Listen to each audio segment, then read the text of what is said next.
tatandaan na ikaw din ang panay ng magulang mo at di ka never kang pinabayaan. Lagi kang dinadala sa kabutihan, pero ikaw ginagawa mo yung mali.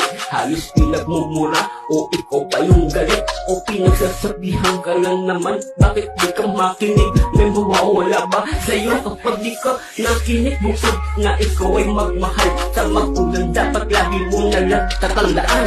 Dahil yung bata ka halos na nagpupuyat, halos pinangha kumain para lang maalagaan ng katulad mo.